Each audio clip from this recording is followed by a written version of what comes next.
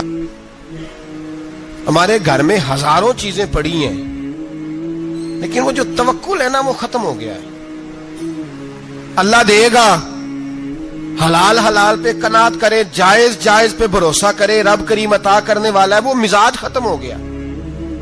حضرت سیدنا ابراہیم علیہ السلام 2 کلو کھجوریں, ایک مشکیزہ پانی کا دے کر کے, اور وہاں بٹھایا آپ نے اپنے بچے کو اور اپنی زوجہ جناب ہاجرہ کو, اور بٹھا کر کے یہ واپس پلٹنے لگے. تو حضرت ہاجرہ سلام اللہ علیہ نے آواز دی, کہا ابراہیم کس کے سہارے پہ چھوڑ کے جا رہے ہیں؟ جہاں آب زمزم کا کنواں ہے نا, جو لوگ گئے ہیں انہوں نے صفا مروہ کی صحیح کی ہے, صفا مروہ سے باہر نکلے نا, سرکار کی ولادت کا مقام ہے, اس جگہ پہ آب زمزم کا کنواں تھا.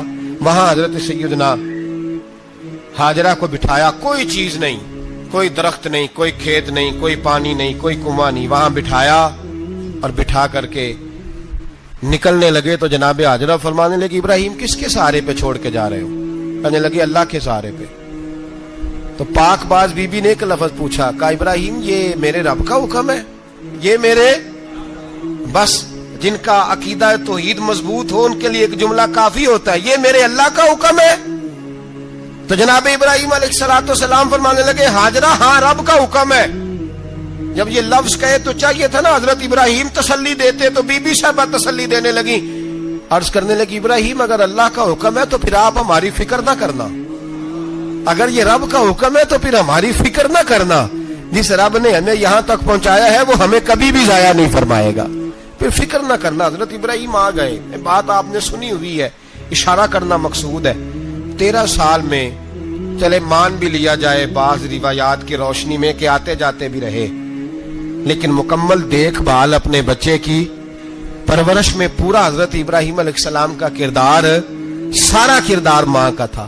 میں جب خواتین کے بارے میں کوئی بات کرتا ہوں تو میں آپ کو اکثر کہتا ہوں کہ یہ صرف بیوی کے لیے حکم نہیں ہوتا, یہ ٹریننگ بیٹی کو دینی ہے اور بہن کو دینی ہے.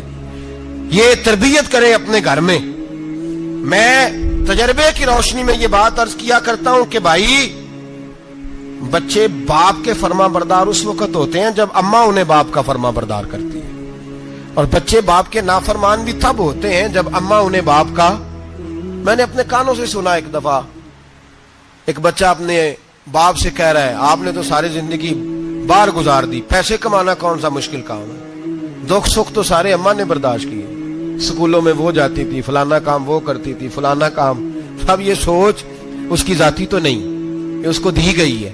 اور اگر اس کو یہ سوچ دے دی جائے کہ اماں کہے کہ میں تو اپنوں میں رہی ساری زندگی, میں نے تو اپنوں میں وقت گزارا, اور تیرا باپ تو کئی دفعہ جنازے بھی نہیں پڑھ سکا, نے تو ماں باپ ایسے دفن کر دیے, وہ اگر یہ سوچ فراہم کرے تو پھر بچہ باپ کا فرما بردار ہوتا ہے. اور یہ والی روایتیں ہم بیوی کو سناتے ہیں, حالانکہ کس کو سنانی چاہیے بولیے؟ بہن اور بیٹی کو. بہن اور بیٹی کو سنائیں یہ باتیں, ان کو سمجھائیں تاکہ آگے جا کے وہ جو گھر ترتیب دیں وہ گھر بڑا عمدہ اور نکھرا ہوا ہو. حضرت سیدنا ابراہیم 13 سال کے بعد آئے, چونکہ گھر میں اللہ تبارک و تعالیٰ کی دوستی کا چرچا تھا, اللہ تبارک و تعالیٰ کی محبوبیت کا غلبہ تھا. 13 سال کے بعد فلما بالغ معہ سعیا, بیٹا جب اتنا بڑا ہوا کہ ساتھ چلنے لگا, تو حضرت ابراہیم نے اپنے بیٹے کو بلا کے کہا بیٹا مجھے خواب آئی ہے, میں تجھے ذبح کر رہا ہوں, تیری کیا رضا ہے؟ تو حضرت اسماعیل کہنے لگے یا ابت افعل ما تؤمر, ابا جی اللہ جیسے حکم دیتا ہے میرے ساتھ ویسے ہی کریں, جیسے اللہ حکم دیتا ہے ویسے ہی بولیے ویسے ہی کریں. حضرت حاجرہ کو کہا کہ ایک دوست نے دعوت کی ہے تو وہاں جا رہے ہیں. بی بی مطمئن ہے, تفصیلات کی ضرورت نہیں, ختم بات, اعتبار ہے, مطمئن ہو گئی. شیطان پیچھے سے آیا اماں کے پاس, ذرا تھوڑی دیر کے لیے تصور جمائیے, یہاں تو پڑوسن آ کے کوئی بات بتا دیتی ہے خاوند کے بارے میں تو کئی مہینے جھگڑا جاری رہتا ہے, پڑوسن محلے دار. شیطان نے آ کے بتایا لفظ کیا ہے, کہا حاجرہ تمہیں پتا ہے کہاں جا رہے ہیں؟ کہا دوست کی دعوت میں. تو کہنے لگے دوست کون ہے؟ رب کریم. اور ابراہیم کا خیال ہے کہ اس رب نے مجھے حکم دیا ہے کہ میں ذبح کروں. تو حضرت حاجرہ کہنے لگی کبھی باپ بھی بیٹا ذبح کرتے ہیں؟ تو شیطان کہنے لگا ان کا خیال ہے کہ ان کے رب نے حکم دیا ہے. تو جناب حاجرہ فرمانے لگی اگر رب نے حکم دیا تو پھر تو مجھے شیطان لگتا ہے, تو مجھے شیطان لگتا ہے. کا کیا مطلب؟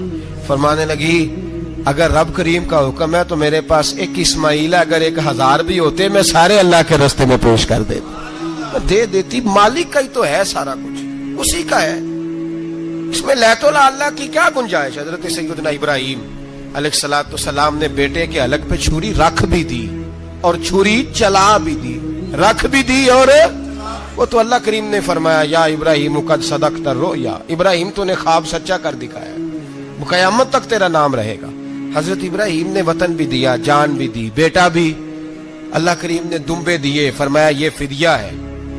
اب یہ قربانی قیامت تک حضرت ابراہیم کے طریقے کے مطابق جاری ہے.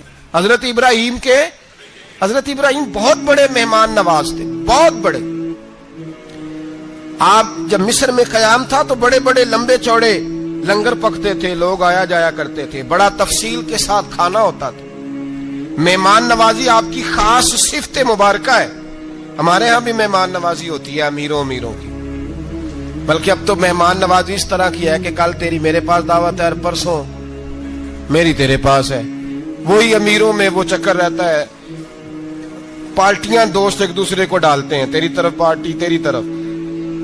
اور اسی انداز میں اب یہ عید آئے گی نا, ٹکا پارٹیاں ہوں گی جگہ جگہ, اور لوگ سوال پوچھنے لگے ابھی سے, کہتے ہیں قربانی کا کتنا گوشت گھر رکھنا جائز ہے, قربانی کا کتنا گوشت گھر رکھنا جائز ہے؟ سارا ہی جی. اس لیے فریزر لے لے, فریج سے نہیں کام چلے گا. سارا ہی جہاز گھر رکھنا سارا ہی جائز ہے، رکھ لیں۔ او خدا کے بندے، قربانی وہ بندہ دیتا ہے جو سارا سال ہی گوشت کھاتا ہے، صحیح کہہ رہا ہوں؟ قربانی صاحب نصاب صاحب استطاعت بندہ دیتا ہے نا، تو وہ سارا سال ہی گوشت، تو سارا گھر میں رکھنا بھی جائز ہے، لیکن سارا دے دینا بھی۔ تو جو آ رہی ہے اس پہ کیوں توجہ کرتے ہو؟ جو دوسرا جائز ہے اس پہ کیوں نہیں عمل کرتے؟ سارا تقسیم کر دیں، بات ختم ہوئی۔ یقین کریں، محرم میں جا کے دوست ٹیلی فون کر کے سوال پوچھتے ہیں، کہتے ہیں صاحب سنا ہے قربانی کا گوشت محرم میں کھانا جائز نہیں۔ میں کہ نہیں، ربیع الاول چ بھی جائز جے، رجب رمضان تک کھاؤ، کوئی بندہ نہیں منع کرتا، اس لیے کہ کسی کو دینا تو پسند ہی نہیں، یا پھر اس میں سے جو خاص خاص چیزیں ہیں وہ اپنی فریج میں، اور باقی جو ہے وہ دوسروں کے لیے۔ یہ کیا طریقہ ہے ہمارا؟ اور اسی پہ عمل ہے۔ اللہ تبارک و تعالی ہمیں سمجھنے کی توفیق عطا فرمائے۔ حضرت ابراہیم بہت بڑے مہمان نواز تھے، صرف قربانی نہیں دیتے تھے، سارا سال بہت سارا لنگر، بہت سارا کھانا پینا، بہت ساری چیزیں جاری رہتی تھی۔ اور جتنے غریب لوگ تھے فلسطین کے، ان کو پتا تھا کہ حضرت ابراہیم علیہ السلام کا لنگر جاری ہے۔ فلسطین میں جب آپ کا قیام تھا، ایک دفعہ ڈھیروں مہمان آ گئے اور کھانے کو کوئی چیز نہیں۔ حضرت سارہ اور جناب ہاجرہ دونوں اس وقت موجود تھیں۔ وہ کہنے لگی ابراہیم بہت سارے مہمان آ گئے تو کیا کریں؟ جناب سارہ کہنے لگی کس طرح کر کے ان کی مہمان نوازی کرنی؟ اور حالات یہ ہے کہ قحط پڑا ہوا ہے فلسطین میں، مصر میں، دور دراز علاقوں میں۔ تو حضرت ابراہیم کہنے لگے یہ اللہ کے مہمان ہیں اور ہمیں رب کریم کا بندہ سمجھ کے آ گئے، اللہ ہی بندوبست کرے گا۔ فرمانے لگے میرا مصر میں ایک دوست ہے، وہ قحط کے دنوں میں غلہ جمع کر لیتا ہے، میں اس کی طرف پیغام بھیجتا ہوں، مجھے امید ہے وہاں سے غلہ ملے گا۔ 2 3 5 اونٹ والے غلام بلائے اور ان کو کہا کہ جاؤ غلہ لے آؤ مصر کے دوست سے۔ وہ لوگ کہتے ہیں ہم غلہ لینے گئے، وہاں جب پہنچے تو حضرت ابراہیم خلیل اللہ علیہ السلام کا پیغام دیا تو آپ کا وہ دوست کہنے لگا غلہ تو بے شمار تھا، مجھے خبر نہیں تھی کہ حضرت ابراہیم کا پیغام آئے گا، تو میں تو سارا تقسیم کر چکا ہوں، لوگ لے گئے، اب تو کوئی شے نہیں۔ اب وہ خالی آ گئے 5 کے 5 اونٹ۔ جب خالی آئے تو حضرت ابراہیم کی حویلی کی دیواریں چھوٹی چھوٹی تھیں، ان غلاموں میں سے، خادموں میں سے، آپ کے ان چاہنے والوں میں سے ایک کہنے لگا یار وہ غریب تو انتظار کر رہے ہوں گے کہ غلہ لینے گئے ہیں، ہمیں روٹی ملے گی۔ چھوٹی چھوٹی دیواریں ہیں، وہ جب دیکھیں گے نا خالی آ گئے تو انہیں تکلیف ہوگی، اس طرح کرو بوریوں میں ریت بھر لیتے ہیں، ریت بھر کے لے جاتے ہیں، بعد میں اندر رکھ کے انہیں سمجھا بہلا لیں گے یا حضرت ابراہیم کو بتائیں گے، وہ خود ہی ان لوگوں کی دل جوئی فرمائیں گے۔ اب غلہ کی جگہ ریت بھر کے اونٹوں پہ رکھ کے لائی گئی، لا کے بوریاں جب رکھ دی گئیں، حضرت ابراہیم علیہ السلام دوپہر کے وقت آرام فرما رہے تھے، بی بی سارہ اٹھی، کہتی ہیں جب میں نے دیکھا نا کہ بوریاں پہنچ گئی ہیں تو گئی، غلام کو ساتھ لیا اور اس کو جب کھولا نا تو کہتی اتنی حسین گندم میں نے پہلے کبھی دیکھی نہیں تھی، اتنا پیارا دانا میں نے کبھی ملاحظہ ہی نہیں کیا تھا۔ فرماتی ہیں جب اس کو پیس کر چکی میں روٹیاں پکائیں تو خوشبو دور دور تک پھیل گئی، اعلیٰ غذا بنی، بڑے بڑے کھانے بیبیوں نے مل کے پکائے، چن دیے گئے۔ حضرت ابراہیم اٹھے تو لوگ کھانا کھا رہے، سجدہ شکر ادا کیا، اور جب سجدے میں گئے تو وحی آنے لگی، پھر رونے لگے۔ جب پلٹ کر باہر تشریف لائے تو جناب سارہ کہنے لگی ابراہیم تمہارا مصری یار بڑا اچھا ہے، اس نے اتنی اعلیٰ گندم بھیجی ہے کہ اتنی تو میں نے پیاری گندم کبھی دیکھی نہیں۔ جناب ابراہیم مسکرائے، فرمانے لگی سارہ یہ مصری یار نے نہیں بھیجی، یہ میرے عرشی یار نے بھیجی ہے، یہ میرے عرشی یار نے بھیجی ہے۔ بھائی مہمان نوازی مزاج تھا، ہاتھ لٹا دینا مزاج تھا، دوسروں کی اشکشوئی مزاج تھا۔ حضرت ابراہیم علیہ السلام کا طریقہ ہے قربانی، حضور نے ان کا طریقہ بیان کیا۔ اگر سال کے بعد قربانی دینا ان کا طریقہ ہے تو سارا سال غریبوں کو روٹی دینا بھی حضرت ابراہیم کا طریقہ ہے، سارا سال غریب کی نوکری کرنا یہ بھی حضرت ابراہیم کا طریقہ ہے، بھوکے کو کھانا کھلانا یہ بھی۔ میرے مصطفیٰ کریم سید عالم صلی اللہ علیہ وسلم سے صحابہ نے پوچھا حضور بہترین مسلمان کون ہے؟ بہترین مسلمان؟ تو حضور نے فرمایا جو سلام لینے میں پہل کرے اور غریب کو روٹی کھلانے میں سب سے اچھا ہو، وہ بہترین مسلمان ہے، زبردست مسلمان۔ ہمارے ہاں دعوتیں ہوتی ہیں تو امیروں کی، افطاریاں ہیں تو امیروں کی، اور میرے مصطفیٰ کریم علیہ السلام نے فرمایا بدترین دعوت ہے جس میں امیر بلائے جائے غریب نہ بلائے جائے، وہ بدترین دعوت۔ حضرت ابراہیم کا طریقہ رہا ساری زندگی مہمان نوازی. اور دوسرا ان کا مزاج تھا, اللہ سے پیار ہو گیا تھا نا. جب رب کریم سے محبت ہوتی ہے نا اور محبت کا احساس ہوتا ہے دل میں, پھر سجدے لمبے ہوتے ہیں. عام آدمی تو نماز بھی نہیں پڑھ سکتا, جسے خدا سے محبت ہوتی ہے وہ تہجد بھی نہیں چھوڑ سکتا.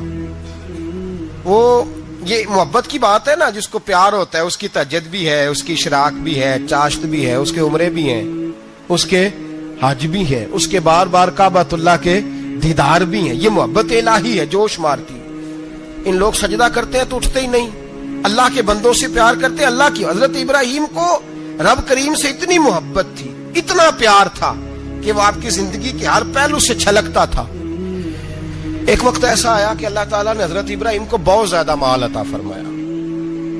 اتنے اونٹ گنے نہیں جاتے, گائیں اتنی زیادہ کہ شمار نہیں ہوتی, بکرے بکریاں اتنی زیادہ کہ شمار, بہت زیادہ مال اللہ نے عطا فرمایا. اور ابھی کچھ عرصہ پہلے آپ پیچھے جائیں نا تو جو لفظ مال تھا وہ روپے پہ تو بولا ہی نہیں جاتا تھا, وہ جانوروں پہ بولا جاتا تھا. بہت زیادہ مال اللہ نے دیا, بکریاں, گائیں, اونٹ, بیل, بڑا کچھ. تو رب کریم نے فرشتوں سے فرمایا کہ واتخذ اللہ ابراہیم خلیلا, ابراہیم میرا دوست ہے. تو فرشتے کہنے لگے یا اللہ جسے اتنا کچھ دیا جائے اس نے دوست تو بننا ہی ہوتا ہے, تو نوازا ہی بڑا ہے, اتنا مال, اتنے کھیت کھلیان, اتنا کچھ. اللہ کریم نے فرمایا جاؤ آزمائش کر لو, امتحان لے لو. فرشتہ امتحان لینے پہنچ گیا. حضرت ابراہیم کے جانور چر رہے ہیں چراگاہ میں, حضرت ابراہیم بھی ہیں, غلام بھی ہیں, بہت بڑا ریوڑ ہے. آپ تشریف فرمائیں. ایک فرشتہ آیا تو کھیت میں چھپ کے بیٹھ گیا اور بلند آواز سے کہنے لگا سبحان اللہ والحمد للہ ولا الہ الا اللہ واللہ. یہ تسبیح بڑی پسند ہے, محبوب نے ان کی فضیلت بیان کی.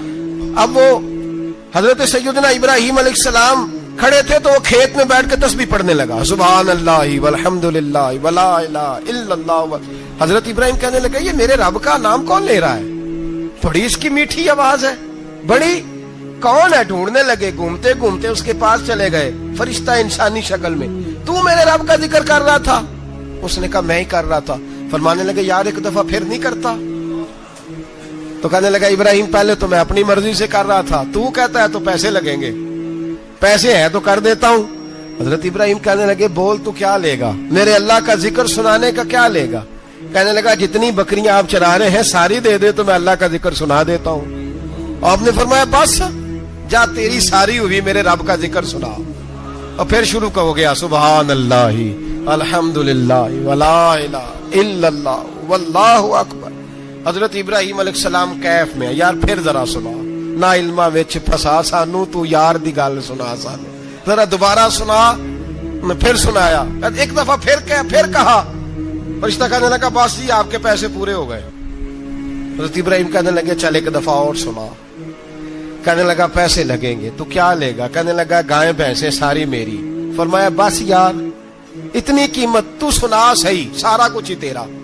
پھر شروع ہو گیا سبحان اللہ والحمد للہ ولا الہ الا اللہ واللہ اکبر. گائیں دے دیں, بھینسیں دے دیں, وہ ذکر سناتا ہے. حضرت ابراہیم کبھی مچلتے ہیں, کبھی روتے ہیں, کبھی آہیں بھرتے ہیں. تو میرے رب کا نام لے رہا ہے, ذرا پھر سے لے. کیف جاری ہے. کہنے لگا بس بھائی. حضرت ابراہیم فرمانے لگے تو اور لے لے جو لینا ہے, مجھے ذکر سنا.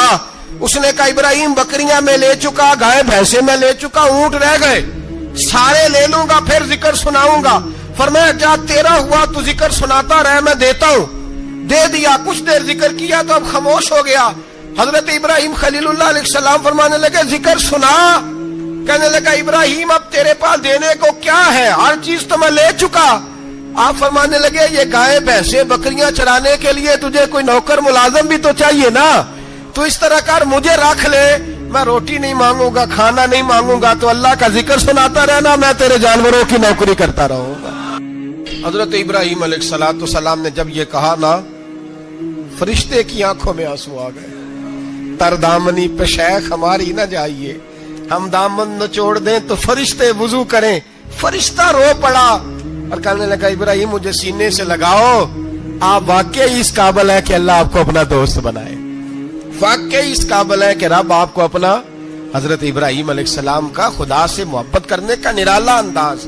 اور میرے بھائی یہی محبت انہیں میرے مصطفیٰ سے بھی تھی. ایک نبی گھر بنا رہا ہے, دوسرا بنوا رہا ہے. حضرت اسماعیل علیہ السلام پتھر اٹھا اٹھا کے لا رہے ہیں, جناب ابراہیم بنا رہے ہیں. جب خانہ کعبہ بن گیا تو کہنے لگے ربنا وابعث فیہم رسولا, اے اللہ اب اسے بسانے کے لیے اپنا آخری رسول بھی عطا فرما. نبی پاک فرماتے ہیں میں دعا ہوں حضرت ابراہیم کی. یہ قربانی حضرت ابراہیم کا طریقہ ہے. حضور نے اگرچہ نبی پاک کی اپنی سنت تھی, یہ بھی کہہ سکتے تھے سنتی و سنت ابیکم ابراہیم, میری سنت ہے اور تمہارے باپ ابراہیم کی سنت ہے. یہ نہیں فرمایا. جب صحابہ نے کہا قربانی کیا ہے, فرمایا سنت ابیکم ابراہیم, یہ تمہارے باپ ابراہیم کی سنت ہے.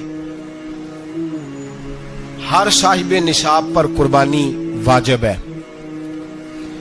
جو زکوٰۃ کا نصاب رکھتا ہو اس پر قربانی واجب ہے, یعنی ضروریات سے زیادہ اتنے پیسے جتنے پیسوں سے زکوٰۃ فرض ہوتی ہے, اتنے پیسے جس آدمی کے پاس قربانی سے پہلے آ جائیں اس آدمی پر قربانی کرنا واجب ہے.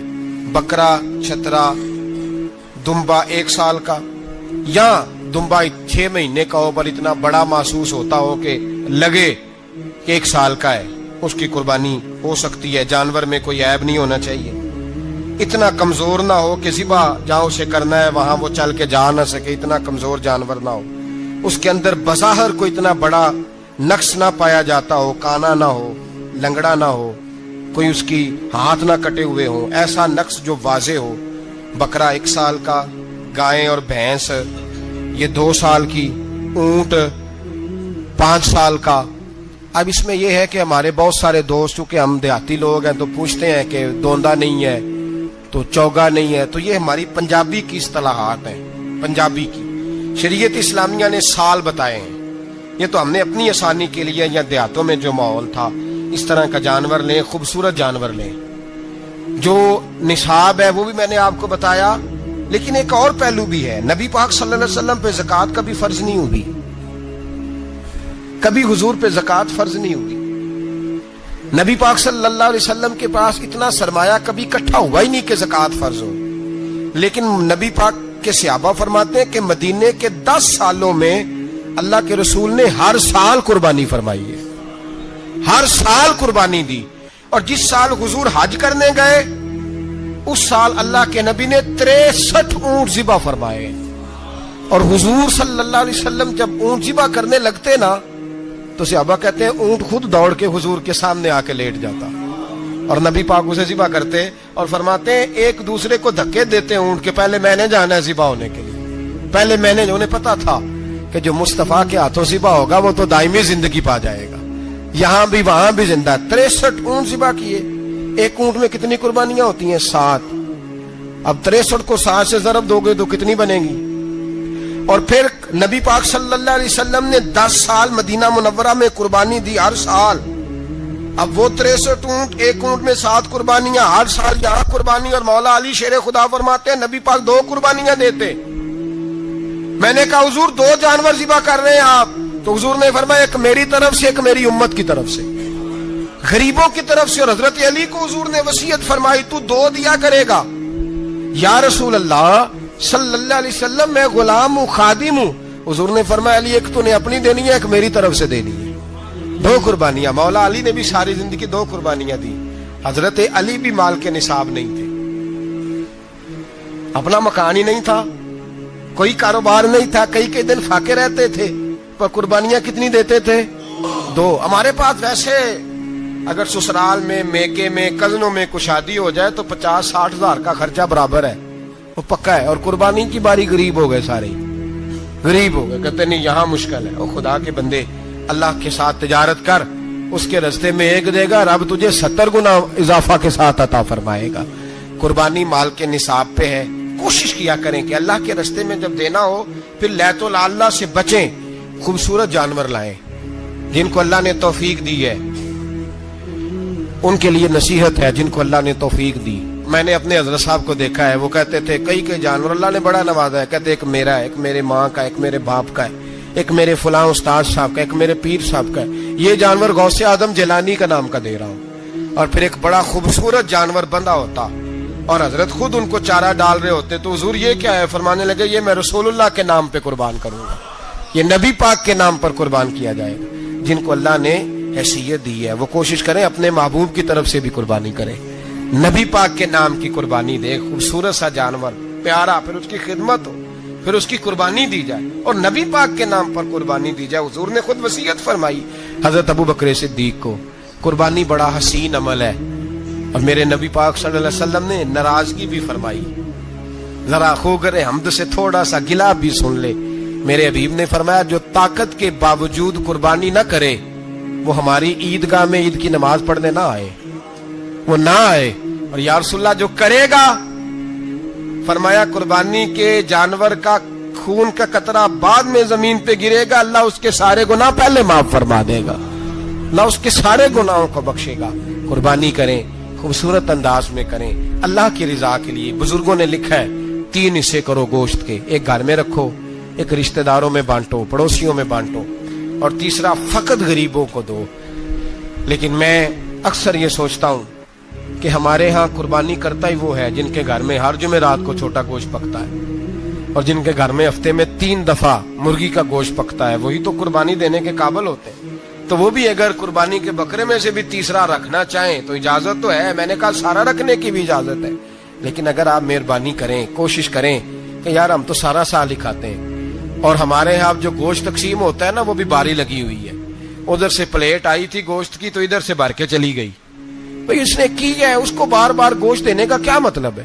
آپ یہ دیکھیں عزیزوں میں، رشتہ داروں میں، اور میں اگر تھوڑا سا آپ کی توجہ کرانے میں کامیاب ہو جاؤں تو سفید پوش لوگوں کو دیکھیں، کچھ سفید پوش ہیں، سفید پوش جن کے اوپر قرضے ہیں، بیماریوں نے جکڑ لیا ہے، گھر میں بڑے بڑے سخت مریض آ گئے ہیں، سفید پوش پہلے دیا کرتے تھے۔ آپ ان سے پوچھتے ہیں صاحب قربانی، تو بات کو ٹالتے ہیں، وہ کہتے ہیں سوچ رہا ہوں کوئی حصہ ڈال جائے، پردہ پوشی کرتے ہیں، کہتے ہیں کہیں حصہ رکھا ہوا ہے، پردہ پوش۔ اکثر وہ لوگ قربانی نہیں دے پاتے، اکثر دیا کرتے تھے اب نہیں دے پا رہے، کیوں؟ اس لیے کہ مشکلات ایسی آ گئیں۔ ان لوگوں کا خیال کریں، ان کے گھروں تک گوشت پہنچا کے آئیں، ان پر توجہ کریں۔ وہ سفید پوش آدمی کبھی ذکر نہیں کرے گا، کچھ تو ایسے ہیں جو خود پہنچ جاتے ہیں کہ ہمیں گوشت دیا جائے، لیکن کچھ سفید پوش ہیں لا یسألون الناس الحافا، اللہ فرماتے ہیں کچھ لوگ لپٹ لپٹ کے سوال نہیں کرتے، سفید پوشی کا بھرم رکھتے ہیں، کا مزاج نہیں۔ ان کی طرف دیکھیں، اپنے رشتہ داروں کو دیکھیں، خاص کر ان رشتہ داروں کو دیکھیں جن کا آپ کو پتا ہے کہ غریب ہیں، مجبور ہیں، ان کے گھروں میں گوشت بھیجیں۔ غریب بیٹیوں، غریب بہنوں کا خیال کریں، اس طرف متوجہ ہوں، ان کے ساتھ اس نے سلوک کریں، اس طرف آپ لوگ خیال کریں۔ اللہ ہمیں سمجھنے کی توفیق عطا فرمائے۔ تیرا اندیشہ افلاکی نہیں ہے، تیری پرواز لولا کی نہیں ہے، یہ مانا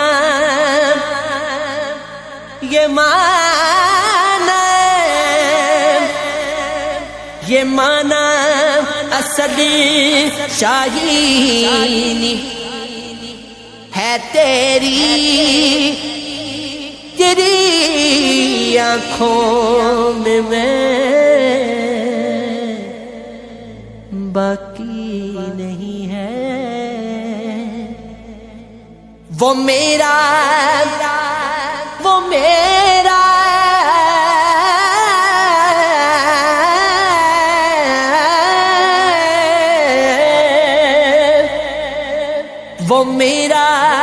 رونق کی محفل کہاں ہے، میری بجلی میرا حاصل کہاں ہے، مقام اس کا ہے دل کی خلوتوں میں، خدا جانے مقام دل کہاں ہے۔